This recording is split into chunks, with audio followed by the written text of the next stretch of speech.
So we've talked about forwards, we've talked about defensemen, and now we get to talk about the best position. Honestly, we're going to talk about goalies today as we start our goalie season reviews, and we are going to start with J.F. Berube, who kind of shocked everyone this season when he went on a little bit of a Cinderella run in the middle of the season because all of our goalies were dead. So we're going to talk about that.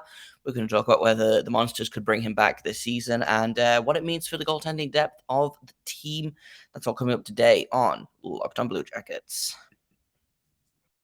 Locked on Blue Jackets, your daily podcast on the Columbus Blue Jackets. Part of the Locked On Podcast Network. Your team every day.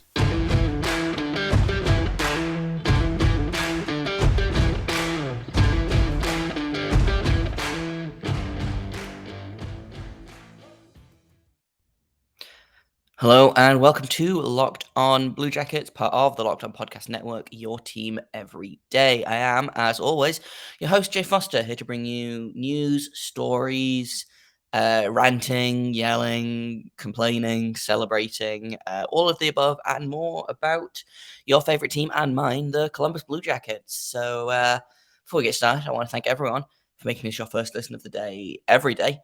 Locked on Blue Jackets is free and available on all podcast platforms and also over on YouTube. So if you haven't hit subscribe over there, then I would really appreciate it. It makes my life easier. It makes your life easier. You can enjoy video version of this podcast and you can get little notifications whenever a new episode is uploaded. So you should go and do that.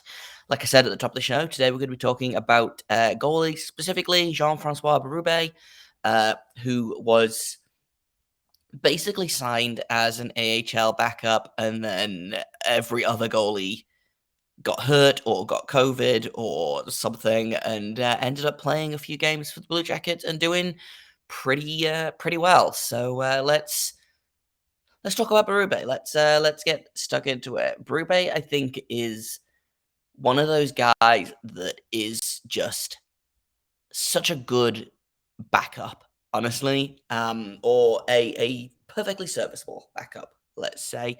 He has kind of been around the block a little bit. He's a very kind of Curtis McElhaney type player. He was never going to be an NHL starter, I don't think. He was drafted in the 4th round in 2009 by the Kings, and then played a few years with the AHL team, the ECHL team, which has since swapped. Didn't actually make his NHL debut until 2015-2016 when he played 7 games with the New York Islanders. Played 14 the season after that, 13 the season after that, and then had a stint with the Blue Jackets before going back to the Philadelphia system and then the New York system, I believe, and then finally going back to LA for one more spin with the Ontario Reign last season, and then this season he was back with Columbus. Last time he played 43 games for the Cleveland Monsters in 2018-2019, had an .896 save percentage and a 3.01 goals against average, had a 21-17 and 5 records of just under 500, and he did not have as good a time in the AHL this time. 4-10-7 in 19 games for the Monsters this season, an .879 save percentage, and a 3.65 goals against average. The Monsters were not very good this season, and the goaltending, I think, was probably part of that, but I also think it's kind of a vicious cycle of, well, the goaltending wasn't very good, so the team isn't winning, but the goaltending also isn't very good because the team isn't very good, and so I don't think it's a case of, man, if they'd had better goaltending, they would have been a better team, but it could have helped. The thing is, I don't think anyone expected Berube to play in the NHL this season. I had kind of, at the start of the season, thought a little bit about, well, if they move Korpisalo, bring Berube up, have him as the backup, and then Tarasov can develop in the AHL. And what actually happened was not that. The Blue Jackets kept Korpisalo around. Tarasov ended up playing a couple of NHL games. I think he played like 2 1/3 NHL games before suffering a season-ending hip injury with the Blue Jackets. Didn't play another game for them or Cleveland that season. And then both Merzlikins and Korpisalo, I believe, got put on the COVID list and or were injured for a while. And so suddenly the Blue Jackets have gone from having a goaltending depth of Merzlikins, Korpisalo, Tarasov, Berube, Greaves to JF Berube being suddenly a Blue Jacket. He played 6 games for the team. Jet Greaves, who I like a lot, actually signed his ELC on the back of this to sit on the bench for some of those games. Didn't play for the Blue Jackets, but did take over that starter role in the AHL for the bulk of the back end of the season. Did pretty good. We'll talk about Jet Greaves a little bit later on. But here's the thing. I was not super looking forward to having this Berube Greaves tandem, I guess, because Berube had not been very good in the AHL, and then he turns up to the NHL. I don't have the games up. I should, because one day I will be prepared for a podcast, literally ever. His game log this season, he played 6 games. He played 4 in a row versus Buffalo, and then Toronto, Florida, Carolina, and he won the first 3 games. He was fantastic. He then played 2 more near the end of the season, 1 versus Anaheim, 1 versus Pittsburgh. I believe he only played... Oh, he just played the end of Pittsburgh. Allowed 3 goals, or the start of the Pittsburgh game, maybe. Allowed 3 goals on 8 shots. Not very good. Got pulled. I think they were trying to rest Merzlikins, but he ended up going in anyway. It's beside the point. His first 4 games between Feb 20th and February 25th, he had a 917 save percentage, a 929, another 929, and a 920. Even though he ended up losing the Carolina game, he allowed 4 goals on 50 shots in that game. He allowed 3 goals each in the first 3 games of the season and got the win for the Blue Jackets in all 3 of those games. Like, he was, frankly, incredible in those 4 games. And we're going to talk about that, kind of the reason why that could be a little bit in just a minute. But first, I want to tell you about Built Bar. They've got a new bar. If you haven't tried it yet, then what are you waiting for? It is cookie dough chunk puff. You might have tried the cookie dough chunk, but now the puffs, they've done it in a marshmallowy form. It's soft, it's easy to chew, it's delicious. They've got real chunks of cookie dough in there, and like all Built Bars, they are covered in 100% real chocolate. All the joy of eating cookie dough without the hassle of making it, and with only 160 calories and a whopping 15 grams of protein, it's good for you as well. So go to built.com right now, grab a box for you, grab one for the family. You don't have to share. There are no rules. You know, I know sharing is caring, but you don't have to share these. And personally, I wouldn't. I would hide them and hoard them for myself, which is what I do. And like all Built Bars, like I said, covered in 100% real chocolate, tasty and healthy.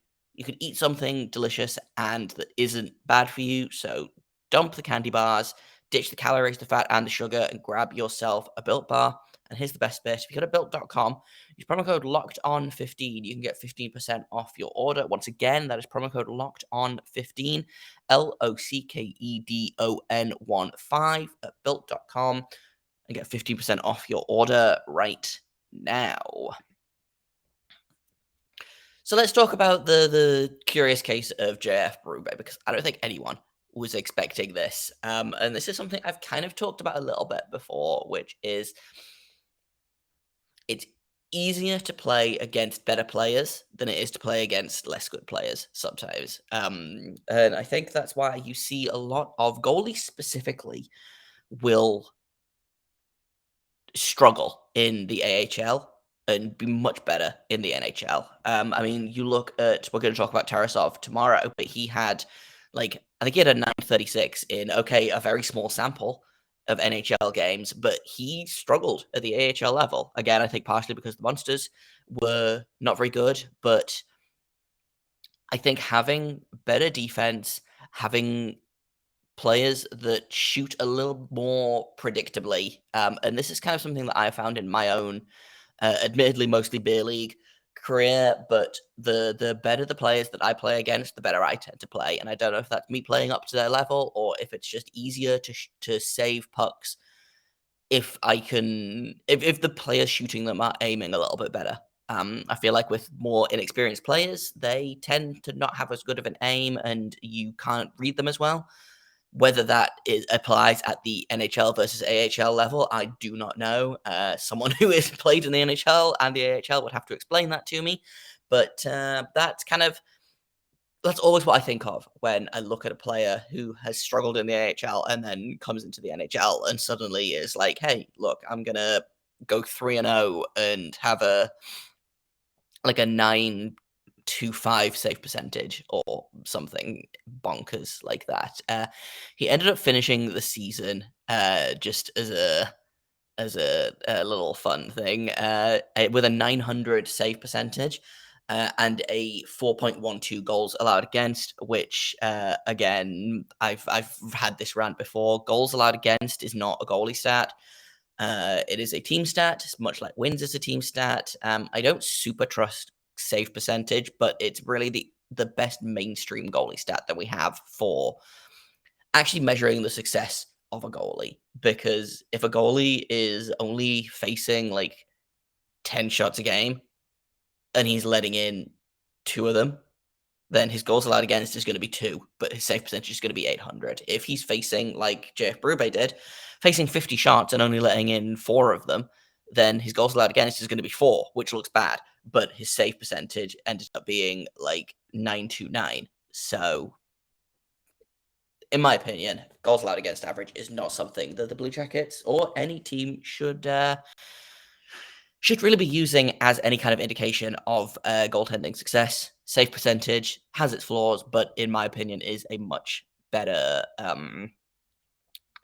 system. It's like how you can't judge a quarterback based on wins. Wins are not a quarterback stat. In the same way that wins are not a goaltending stat, and that's how I feel about that. I will almost definitely have this little rant again later this week when I am talking about Merzlikins and Korpisalo, but that's later on.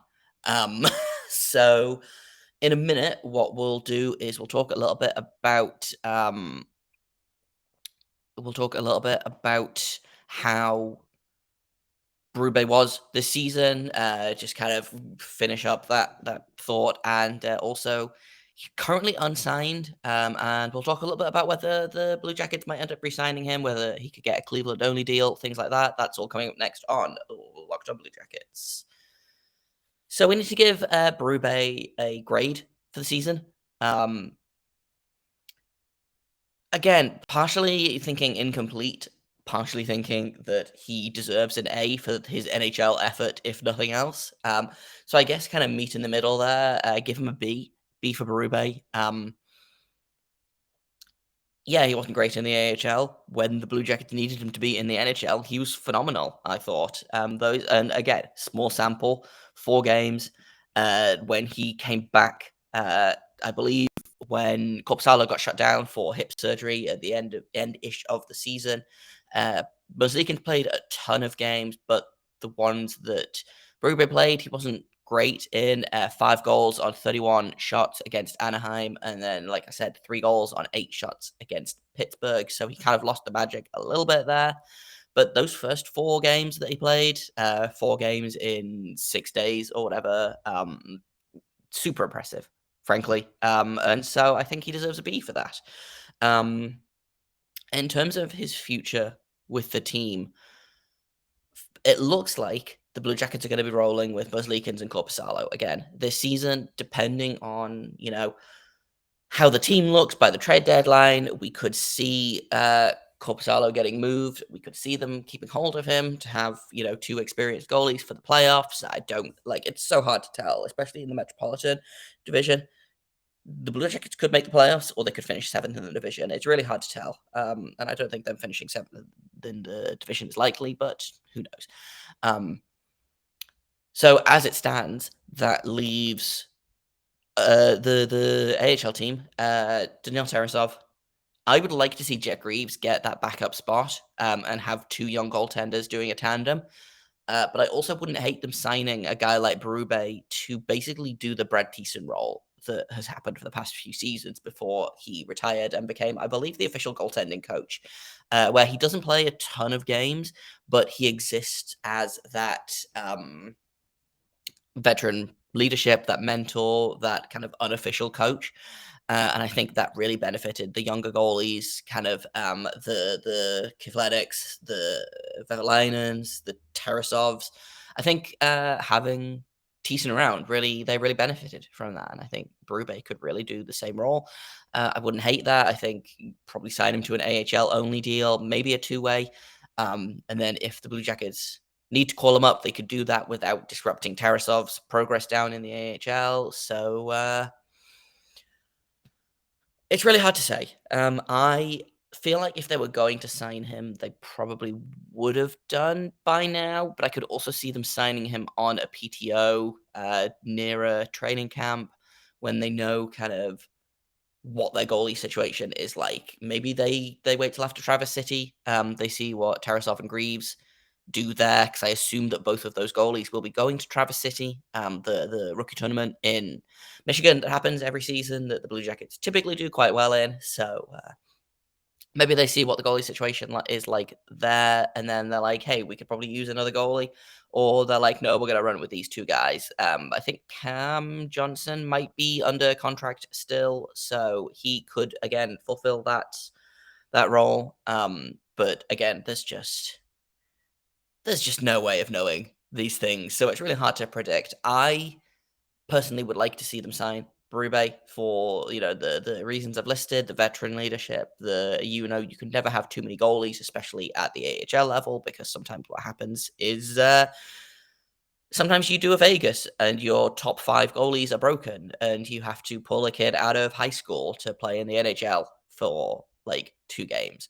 So I would rather them have more goalies than not. And so maybe we'll see JF Berube this season, and maybe we won't. But I think if nothing else, I think this season was a success for him, in terms of kind of showing that he can hang in the NHL for at least a couple of games. Honestly, I don't think we should go crazy and sign him as a backup for the NHL and send Korpsalo off somewhere. But if that did happen, I wouldn't be horrified by it in the same way that I would have been kind of as of like the middle of last season, I guess. So that's kind of all I've got for you today. Tomorrow we are going to be talking all about Daniil Tarasov, who again only played a couple of NHL games, played more AHL games, but is really the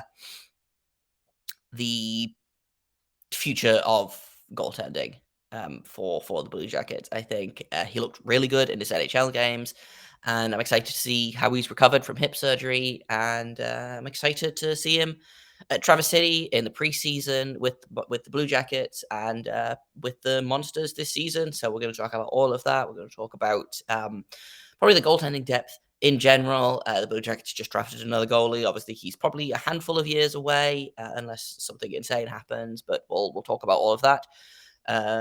And that's kind of the plan for tomorrow's episode. I've been Joe Foster. You can find me on Twitter at _ Jacob Foster, JAKOBFORSTER. You can find this podcast at LO _ Blue Jackets. If you have comments, questions, criticisms, you can email me at lockedonbluejackets@gmail.com. And once again, thank you for making this your first listen of the day every day. Locked On Blue Jackets is free and available on all podcast platforms and also over on YouTube. And if you haven't hit the subscribe button over there, then I would appreciate it if you would do so. It makes my life easier, it makes your life easier. Everybody wins. And I love it when everybody wins, except the Pittsburgh Penguins. But the Pittsburgh Penguins aren't listening to this podcast, so that's fine.